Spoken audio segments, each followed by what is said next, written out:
Hi, my name is Dwayne Gathers, and welcome to Civitas LA, featuring diverse and emerging leaders who make up this dynamic region and are creating community every day and building a better tomorrow. These bi-weekly conversations enable us to hear from, learn from, and be inspired by a new generation of civic entrepreneurs who are forging a path forward in making our region a stronger, more resilient, and connected group of citizens. Now more than ever, we aim to elevate civic discourse, foster community connections, and promote civic knowledge and engagement across our region while elevating diverse and emerging voices in that conversation. While we think of the Great Migration of the 1920s that saw major populations of the Black South move to northern cities such as Detroit, Chicago, and New York, prior to that, between the 1890s and 1910, large groups of Black Americans migrated to Los Angeles, primarily from Texas, Shreveport, New Orleans, and Atlanta, to escape racial violence and bigotry of the South. Then, with the second Great Migration in the 1940s, fueled by LA's post-World War II economy with substantial job opportunities in the defense sectors, LA's Black population exploded from roughly 63,500 in 1940 to over 750,000 in 1970. So as we mark Black History Month, Civitas LA celebrates the significant contributions African Americans have made and continue to make toward our region's economic, social, and cultural landscape. We give thanks and honor those who've gone before us. We on this podcast celebrate and elevate the dynamic leaders who are moving our region forward. And as we celebrate Black History Month 2022, I want to give a special thanks to our friends at Community Build for sponsoring this series this month. Last year, June of 2022 to be exact, McKinsey Global Institute issued a report entitled The Economic State of Black America, What Is and What Could Be. In that report, it noted, and I quote, "Closing racial gaps across the economy is not only about righting historical wrongs, it is also about choosing a more dynamic future and realizing the full potential of a massively unutilized source of talent to the benefit of all Americans. In thinking about the role that financial institutions have played or should play in nurturing, fostering, and ensuring financial inclusion of our urban communities and how we can collectively work to realize that more dynamic future for all, I am delighted to be joined in studio today by two dynamic community leaders, TheKarenA Clark, Senior Vice President of Multicultural Strategies and Business Development, and Jasmine Willis, Vice President, Crenshaw Branch for City National Bank, our region's leading homegrown financial institution, now part of the Royal Bank of Canada, as they share perspectives on these challenges and opportunities, but also how City National's approach to investing in diverse communities may offer a way forward, or as they might say, the way up, for others to follow suit in meeting the needs of our ever-evolving communities. Karen and Jasmine, as we celebrate Black History Month 2022, welcome to Civitas LA. Thank you. Thank you. Thank you for having us. Glad to have you both here. You know, on Civitas LA, we love for our guests to give us a self-introduction. So with that, Jasmine, tell us about Jasmine Willis. Give us a short intro. All right. Well, again, thank you for having us here. It's a great opportunity. My family is originally from Baton Rouge, Louisiana, so grew up mostly here in Los Angeles, and I've got a chance to see the best of both worlds, coming from the South and having migrated here to Los Angeles. So, being able to kind of see the economic structure of Louisiana and, how having a predominantly kind of Black community has kind of helped shape my interest in wanting to sort of develop what is here in Los Angeles and kind of nurture that. As a child, I didn't really see much diversity. You kind of just seen the Latin community, and then you seen the Black community. As I've gotten older and had more experience and exposure to, let's say, other communities, my heart has always been nurtured in Los Angeles. So, I keep that embedded in me, and, it's a passion of mine to really serve in my community. When did your family migrate from Louisiana to Los Angeles? So in the early 90s. Early 90s, okay. Yeah. Gotcha. Excellent. TheKarenA, as they call you, TheKarenA? Yes, they do call me Karen A because if you just look up Karen Clark, you get 10 million of it. For some reason, none of the other ones use A. And that is my middle initial, Ann. My Catholic confirmation name. I grew up as a Catholic child, Air Force brat. Both my parents were in the Air Force, and we did a lot of traveling, but we loved it. And what I got to see was a lot of diversity, even though I didn't necessarily, when we lived on Air Force bases, it wasn't a lot of, diversity in my classrooms and that sort of thing. But traveling, because my family, my dad was from Oklahoma, and I got to see all sides of, how folks lived, from very, very poor to coming to LA in the summertime sometimes, with aunts who were, hip and swinging, with their apartments and that kind of thing. But so I grew up, just traveling, loving to travel, went to college as a way of making sure I said I either go to the Air Force or go to college. If I get into college, cool, great. It'll be a way of getting, up and out of here and seeing the world, continuing to see the world. If I don't, I'll go to the Air Force. I got into college. I struggled, worked my way through, got financial aid. But let me tell you, I hustled, loved it, taught me all kinds of entrepreneurial skills. And I got into the arts. And so I got married, had both kids. Prior to leaving college, he was from LA. That's how I got to LA. Okay.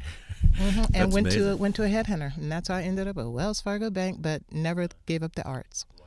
So I think probably out of the 55, this is episode 56. This is probably our first where we're meeting, including folks from the financial services community. And I want to think that both of you collectively represent probably half a century of work in the financial services sector.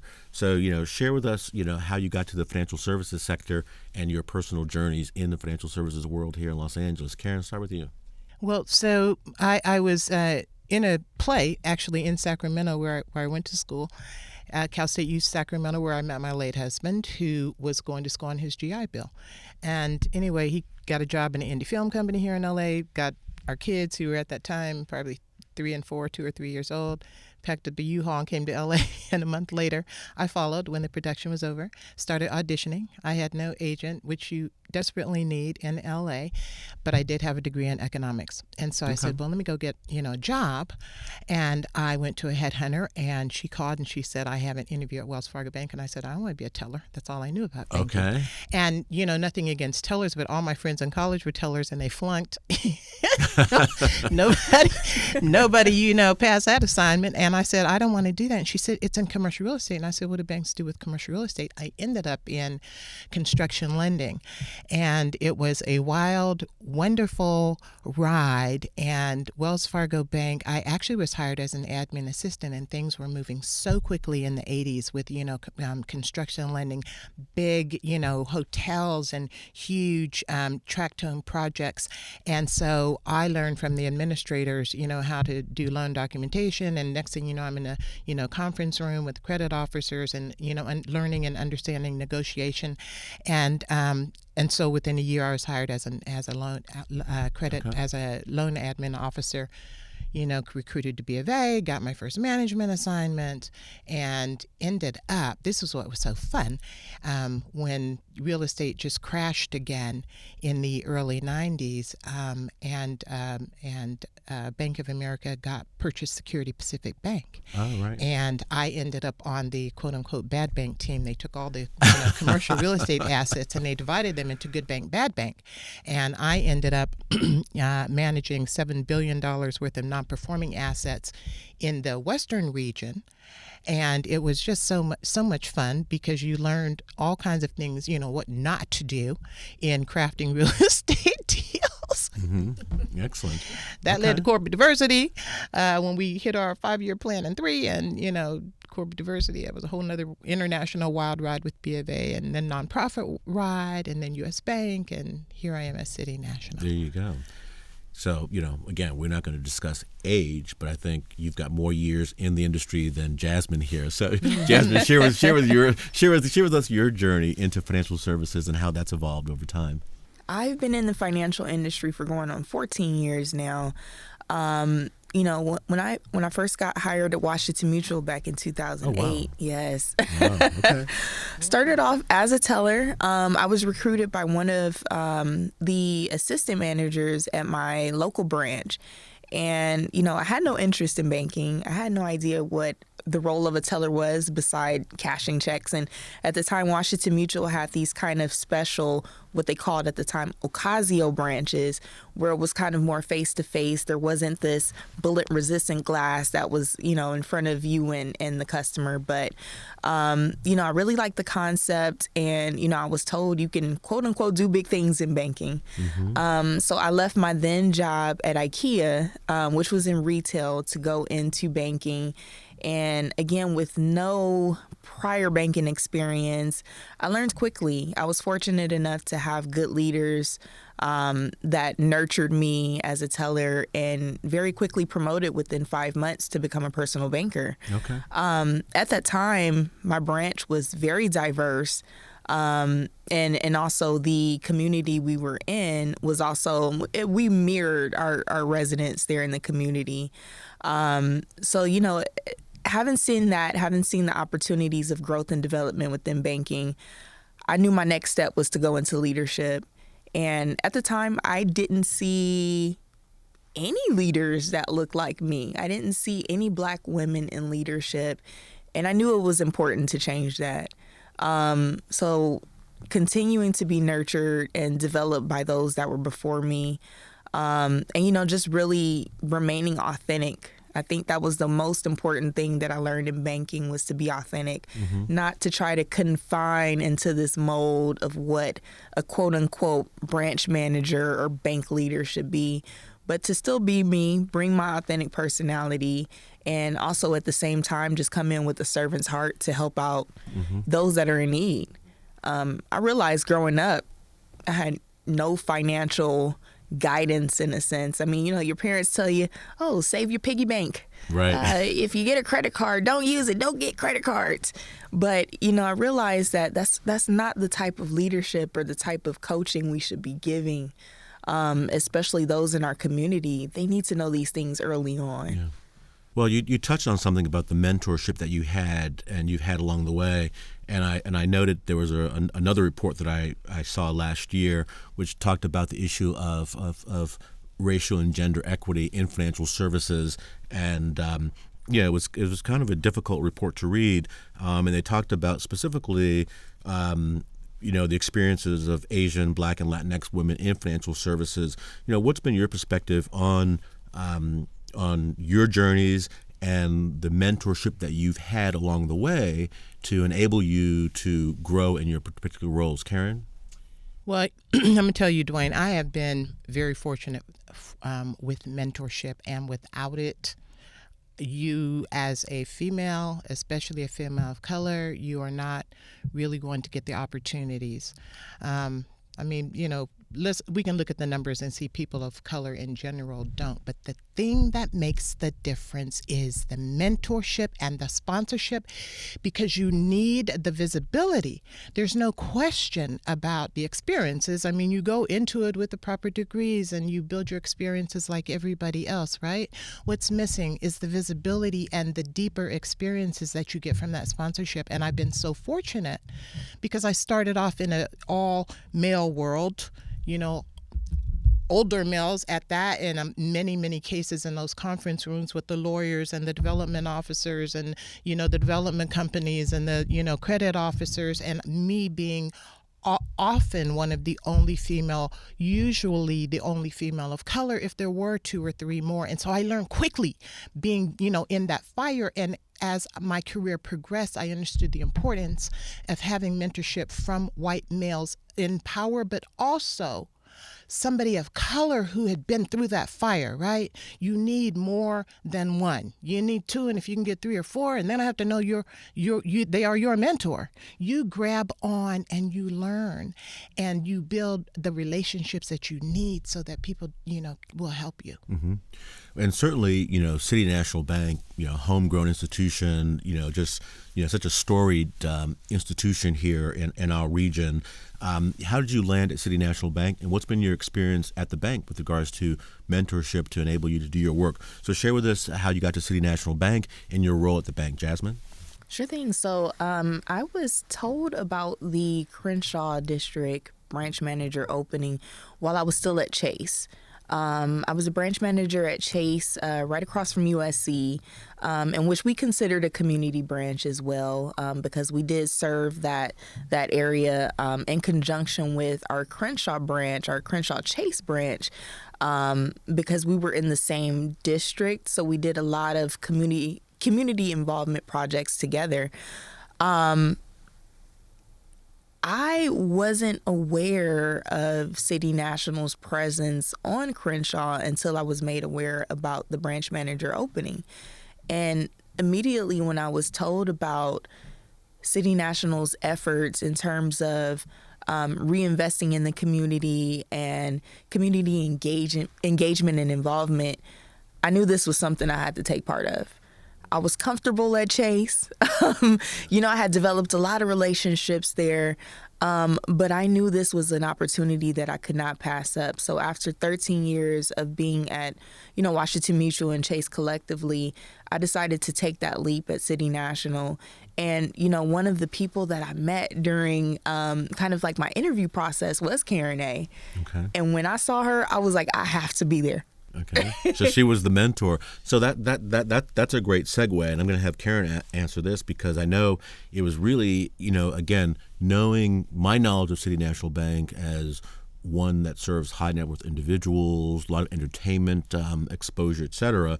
It was sort of a new thing for many of us in the economic development space to hear of City National Bank's investment, in this community. And I know it was in 2017 where the former chairman and CEO of the bank noted, as part of our growing commitment to Los Angeles and our expanding resources, we look forward to opening this new office in the heart of LA's historic and vibrant Crenshaw neighborhood. So Karen, you were there during this process. Can you share any insights as how this all evolved and how this led to this decision? I can. So our former chairman, just having retired January 31st of this year, Russell Goldsmith created my position. And actually, when I came to City National Bank in 2011, Russell was the person who I, really worked with to understand what was the vision for my job, which is multicultural strategies and business development. And he was a mentor, and I had a lot of other mentors, including the then only 3 female executives on the executive committee. Now, as you know, Kelly Coffey is our CEO. She's been there 3 years, and we've got a huge increase of females on the executive committee. So that female mentorship through Kelly and those that she started appointing, in addition to the 3 that they were there, have made a huge difference in the visibility of women. And so now, great representation matters. Sure. But in 2015, when the Royal Bank of Canada and City National Bank came together, we decided that we wanted to, because Royal Bank of Canada has, a lot more assets. There were a lot of divisions that we were able to do a lot more with, such as expand our capital markets capability, but community is very important to RBC as well. Okay. And diversity is very important to RBC as well, extremely important. In fact, I would say that RBC is one of the global leaders in corporate diversity, and they think that community, that youth, is vital to the business model because they feel there's a corporate responsibility. And so having their assets and having this, much bigger company behind us gave us an opportunity to accelerate what we had been doing in CRA. And so my division, Multicultural Strategies, in partnership with Sal Mendoza, CRA, Jennifer Nickerson, and the community department, we were able to help Russell Goldsmith, and I give him all the credit for really only in a 6-month period saying, we're going to put a branch in that district. It is going to be our first branch in a majority minority community in a district that has not only affluent and high net worth, but and not only median, but has low income. And we put all of our efforts together, and I was able to lead the first integrated marketing plan to address the needs of the community from a marketing, from a sponsorship, from a service side. And we came together in a collaborative effort and built a branch that served the needs of the vast and diverse community that is Crenshaw and hit our 4-year goal in 1 year, which goes to once again prove the business case for diversity when you put equity in place. Well, certainly, as we have so many alternative financial organizations to traditional banks, and as a lot of financial services are now going online, it was unique to be going in with brick and mortar facility into a community. What were some of the internal concerns, if any, that were raised along the way, and what were some of the unique opportunities that the bank leadership assessed in making that decision? Well, one of the concerns was that we were known as the Bank of the Stars, the high net worth bank. That was our business model. And so how then are you going to address the needs of people in the district that don't fit that model? Sure. And so again, that's where the collaborative efforts come together. And even though we didn't have a physical presence in Crenshaw, we had years and years of partnership with all of the community organizations in the district, adjacent to the district, in LA County, in LA region.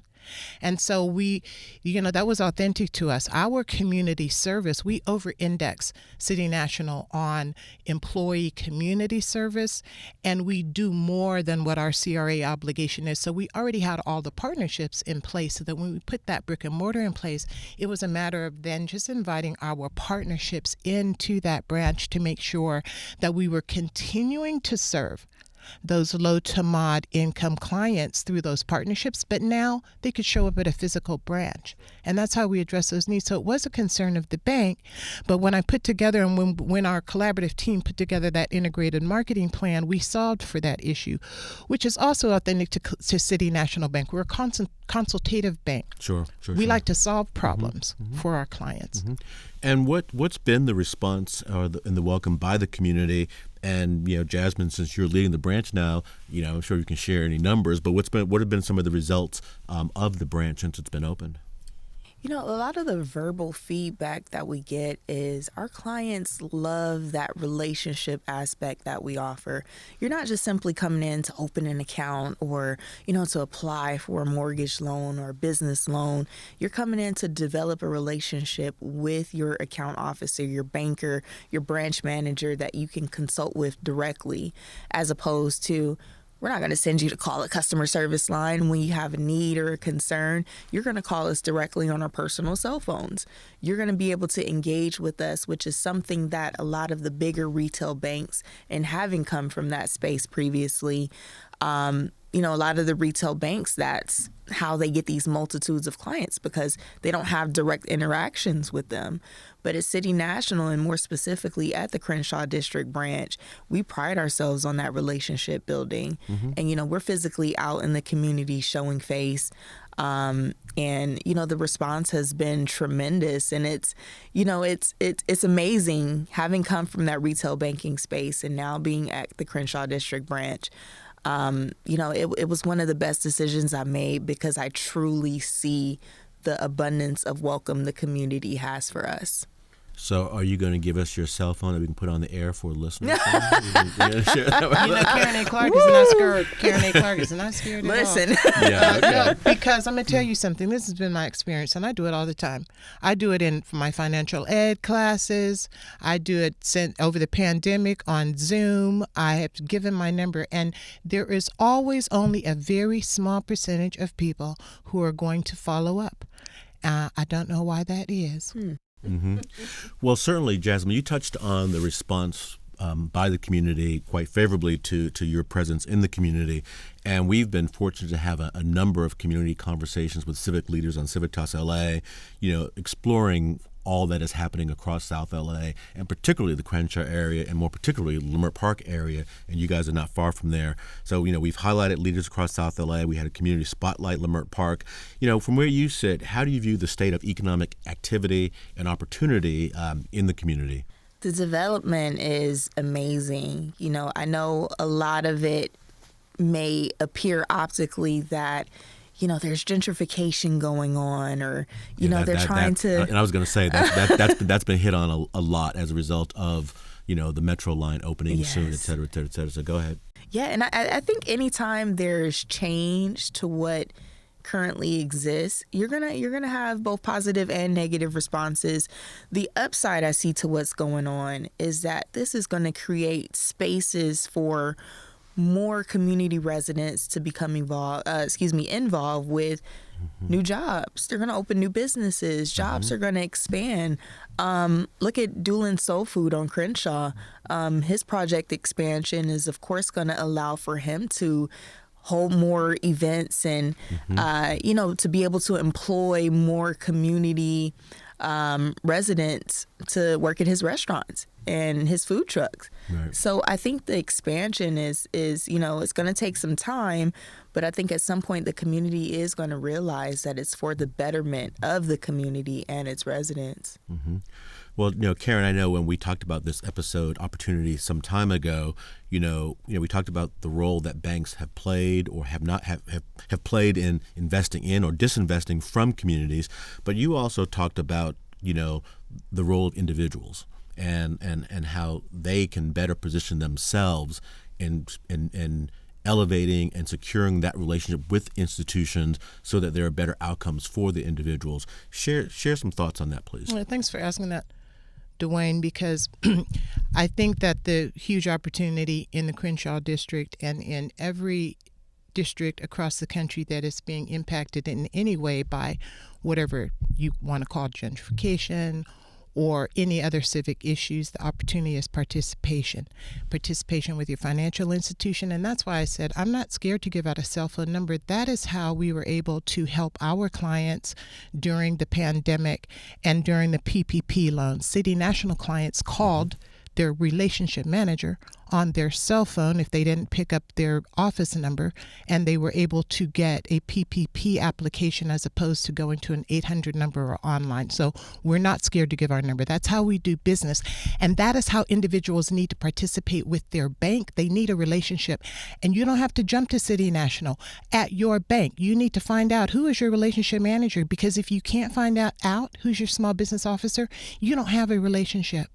If you have to go to an 800 number, you don't have a relationship. If you can't get a hold of your councilman's office, you don't have a relationship. If you can't get a hold of, the new business owner that's going into, the storefront to find out, what is their community engagement and what are they selling, and you're not participating. That's the huge opportunity. We all as individuals have to participate and have relationships in order to have the community that we want.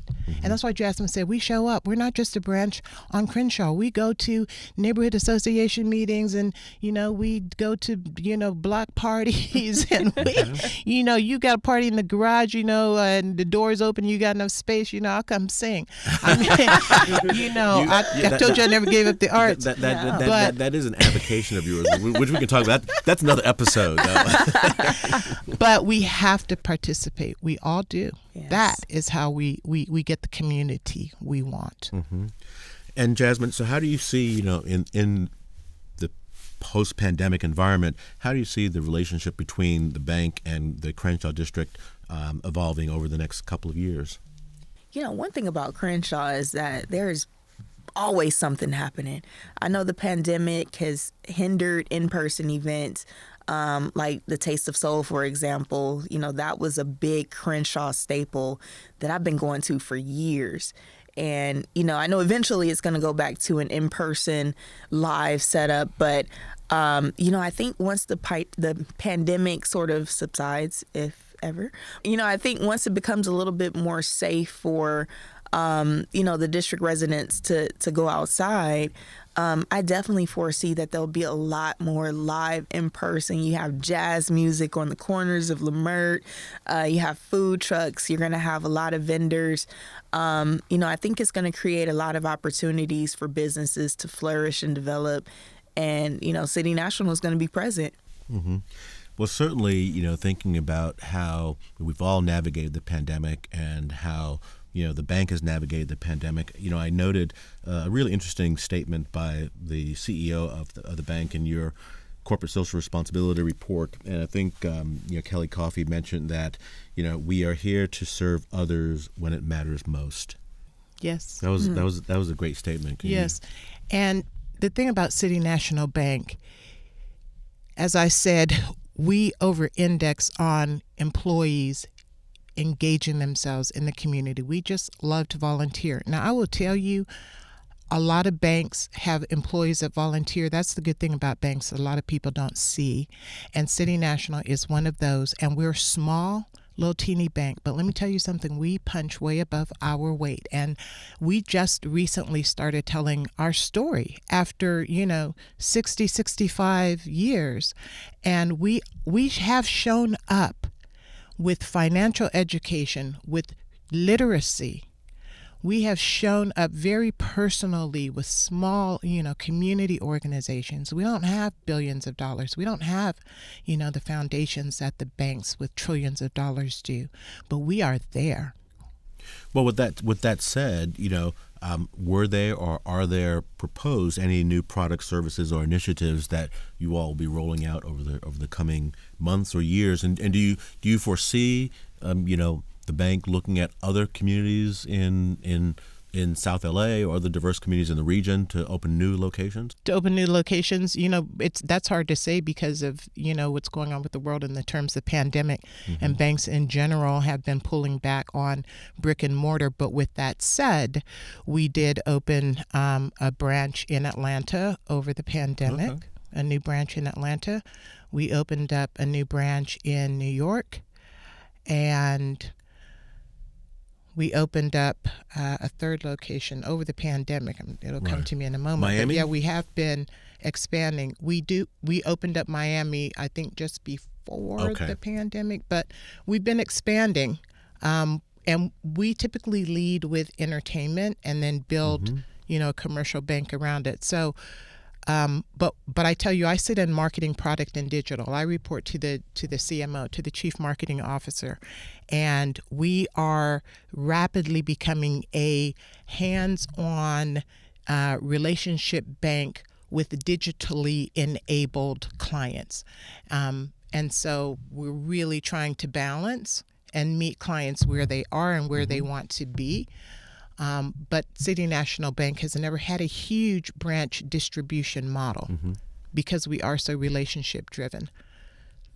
Well, this has been great. We appreciate, your leadership in community, obviously your leadership in the financial services industry, and we look forward to, following your progress at City National Bank.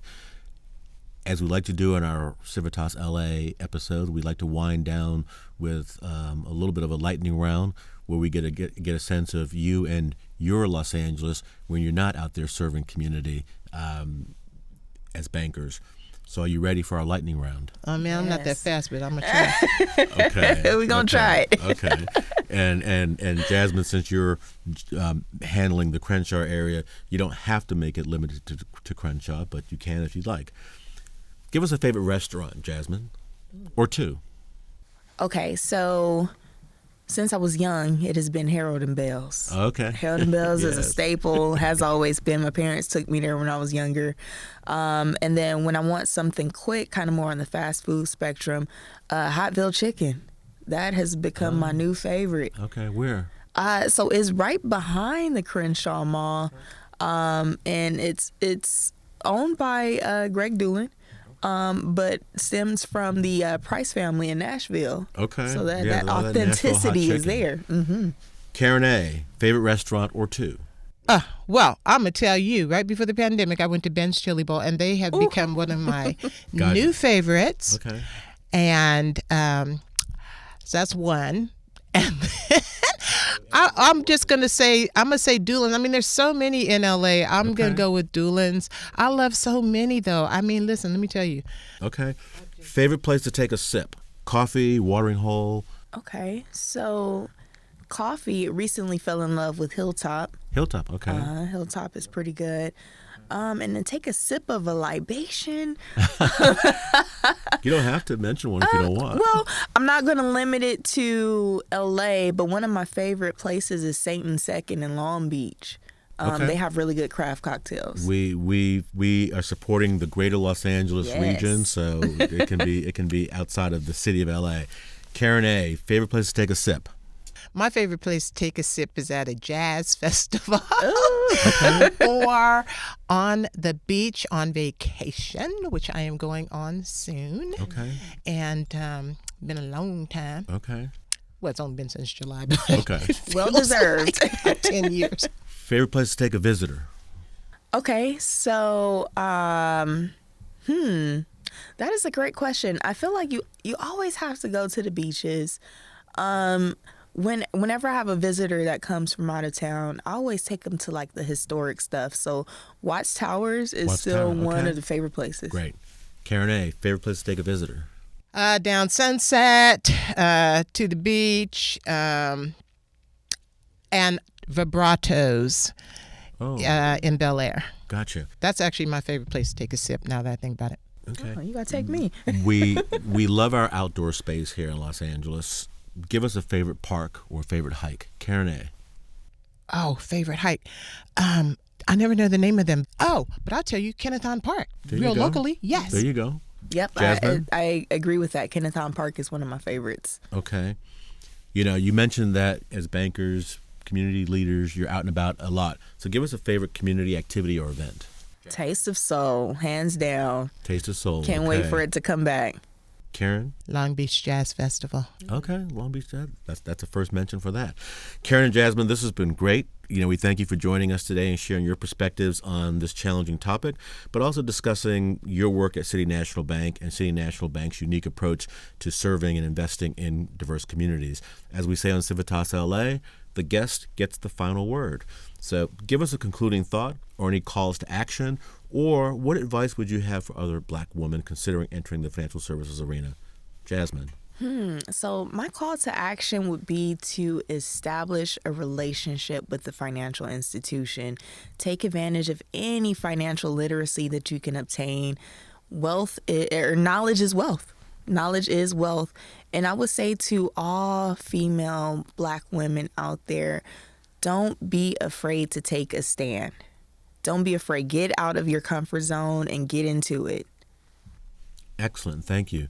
KarenA, thank you for being here. Final thoughts. Final thoughts, be curious. And when it comes to financial education, there is information everywhere. But yes, my phone number is, and I work from home, 213-344-9009. And I would tell you something, I will direct you to any information you need, home buying, income property, banking. I will direct you where you need to go because you need to be empowered, and there is no reason why you cannot understand how everything in this world is connected to you financially. I teach kids. Bill Duke, I'm the financial ed director for Bill Duke Foundation, Oh, and wow. those high school kids walk out of there knowing how to listen and ask any question that they need to feel empowered financially. It is not that hard. Excellent. We will help you. Jasmine, Karen, thank you so much. This dialogue has been great, and we appreciate your time and appreciate your service to the community. Thank you for joining us today. And to our audience, thank you for tuning in. We hope you enjoyed this program, and we hope you join us in 2 weeks as we continue our celebration of Black History Month, where we have the opportunity to sit with Dr. David Carlisle of Charles Drew University. Civitas LA extends again a special thank you to our friends at Community Build for their generous support of this series and their support of our work. To learn more about the work of Community Build, please visit www.communitybuildinc.org. And until we meet again, we invite you to stay strong and get involved.